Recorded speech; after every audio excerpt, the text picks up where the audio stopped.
What is Gucci, my PIMPs? Today we're back at it again with another video. In today's video, we're going to review some common red pill beliefs and sentiments and place them here in the tier list accordingly. And here we have the tiers: beliefs that are gutting your dating life. Under that, we have beliefs that are nerfing you. Then we have middle ground, as always. Then we have good advice. And at the bottom here, we have beliefs that are giga-brained.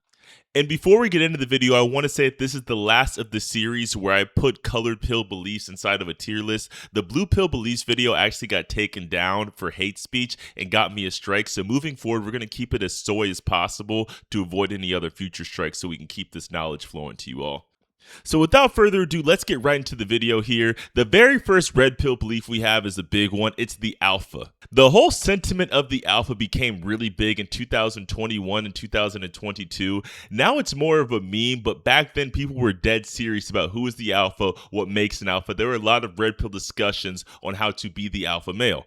But the problem with the alpha sentiment is that it was very constricting. There was a lot of rules. The alpha can't have a boss. The alpha has to work out every day. The alpha always says this. It just became kind of lame. It's going in the nerfing you category, but if you replace the words the alpha with the Brandon, the Tyler, the Daquan, the Max Paris, it'd actually be giga-brain, because you should be the best version of you, not cosplaying what you think the alpha should do. So that's going in the nerfing you category. Next up, we have never double text. This is the rule that you should never double text a girl. If you double text, it looks needy. It makes you look weak. It shows that you need her more than she needs you. And that one's going to fall somewhere in the gutting your dating life and the nerfing. I'm honestly going to say this is gutting your dating life. The reason why is when a girl doesn't know you, your goal is to get her to know you. In the very beginning, a lot of times you will have to double text. You will have to apply pressure. You don't do anything crazy. We're not sending flowers, not cash apping someone, but double texting. Come on, you're going to have to do it if you want to get the ball across the goal line sometimes. I would say if you text her 3 to 4 times and you don't get a response, there's a 100% chance she doesn't want you, and you should probably move on. But I will say this: there is no hard, fast rules. That's why it's game. That's why it's an art form. Everyone can do it a million different ways, and the only hard, fast rule that you need to follow is subscribe to Max Paris and like this video immediately, because I have more fire content on the way. Next up, we have negging. This is some game right here. The idea that you're going to put her down a little bit to boost yourself up and demonstrate higher value. See, this one is somewhere in between middle ground and good advice. It's good advice, but a lot of you genuinely suck at negging. And negging isn't talking to a blonde girl and saying you prefer brunettes. That's just lame, and she's going to know what you're doing. When you neg, it needs to be so authentic and so organic it doesn't even feel like you're negging her. You guys manufacture insults when they can come out genuinely. I'll give you an example of an A1 neg that I did that I didn't even know was a neg, but it really was. I'm on a date with a girl, and she said she's been on 50 dates in the past year. I just couldn't control it. It was like a cough or a sneeze. I said, "What the fuck are you doing?" And she turned bright red, was embarrassed, started to backtrack, but I was genuinely disgusted at it. I didn't hold back. I just said it. Those negs are going to hit every time, not because you're doing some lame game trick to try to demonstrate higher value, but what you are doing is showing that you're not scared to say exactly what's on your mind, and ironically, that demonstrates the highest value of all. Next up, we have volume. This is the idea that you need to talk and approach as many girls as possible to have a successful dating life. This one's easily going in the gigabrain category. And I couldn't think of better advice for someone that's struggling with dating right now. If you have zero prospects whatsoever, you should be tearing up every coffee shop, every bar, every mall, trying to get as many approaches as possible in, because that's how you build a roster, especially if you're starting from zero, especially if you're new to a city. It's all about putting up shots. Next up, we have hypergamy. This is the belief that women always date up and they're willing to step and do whatever it takes to lesser men to reach higher men. Yes, this is true, but some of you make it sound like women sit in a lab all day and they're evil masterminds trying to figure out how to get the most bang for their buck. It's natural. You try to date the most attractive girl possible, and girls do the same thing. Their SMV calculation is just a little bit different, though. So I'm going to put this one in the good advice. So yes, this is good advice because it's true, but a lot of people try to make it sound like it's some evil mastermind thing that women do. It's normal. Everyone tries to do the best they can in life, and that applies to dating as well.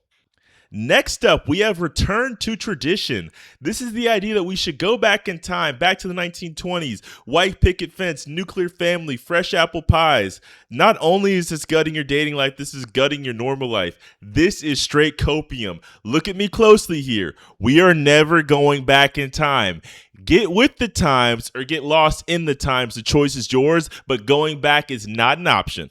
Saying let's go back in time is just as effective as saying let's go back to Star Wars world. Let's go to Lord of the Rings. Why? Because it's fantasy. It doesn't exist. It's gone. It will never happen. Wake up. And who's to say that it was so good back then? I don't know where you guys get the idea that it used to be easy. How do you know? You weren't in the times. It could have been equally as hard or even harder. The only way to get anything back then was by approaching, and you don't do that now. So what makes you think that you would go back in a time machine and magically get the courage to approach? Get out of here with that shit.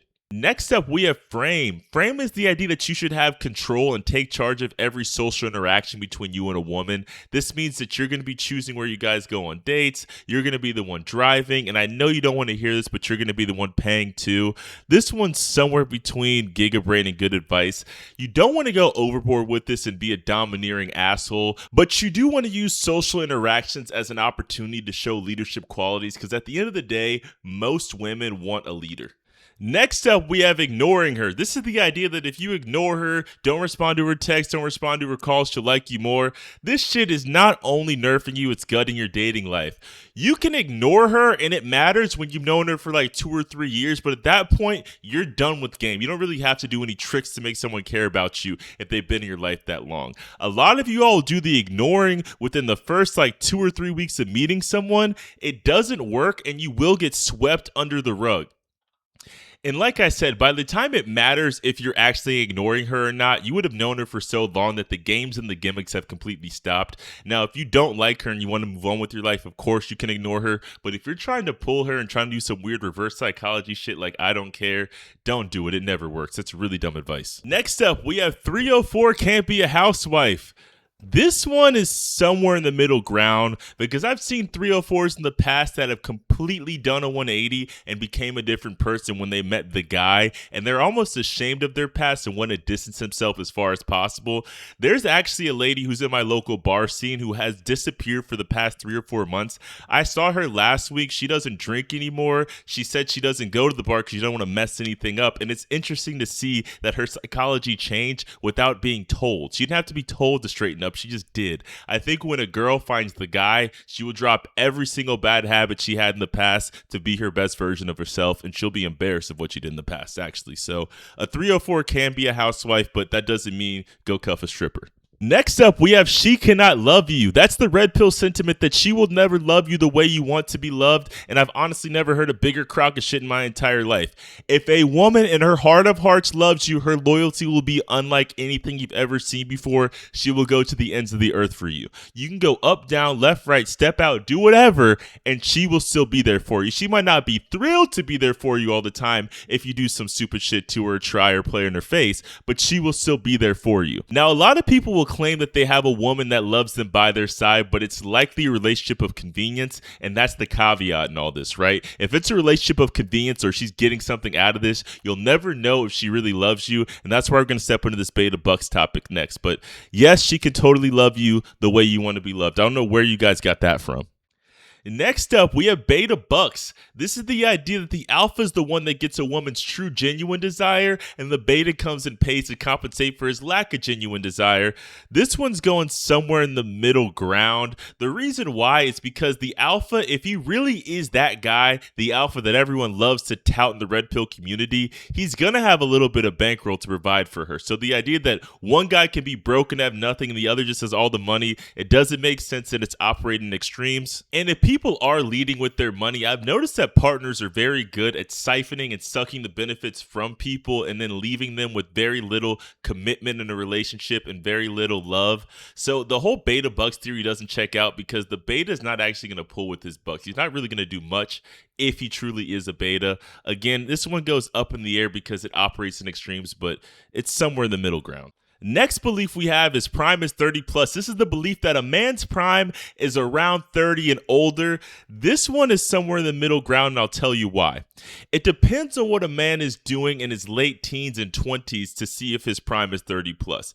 If he is working on social skills, getting money, getting fit, then by the time he's 30, he will be a force to be reckoned with. But the idea that you're going to spend your 20s sitting around eating Cheetos, linking with the boys, shooting the shit, never leaving your house, smoking weed, and then when 30 comes around, you're miraculously going to be the guy, yeah, that's straight copium. That will never happen. So yes, your prime will be 30 plus if you're doing all the right things throughout your 20s. But that doesn't mean just build a biz. That doesn't mean just approach women. That doesn't mean just go to the gym. That means you're doing all of it constantly. Like I said, by the time you ding 30, you will be a absolute unit. Next up, we have never orbit. This is the idea that you never want to just be around a girl all the time in hopes that one day she'll say, all right, I'm going to give you a chance. I think I like you now. This one's Gigabrain. I'm a big proponent of shooting your shot, and if you miss, you move on, point blank, period. I talked about it in my Blue Pill video already, but that's just how the game goes. That's how the game is played. Never orbit.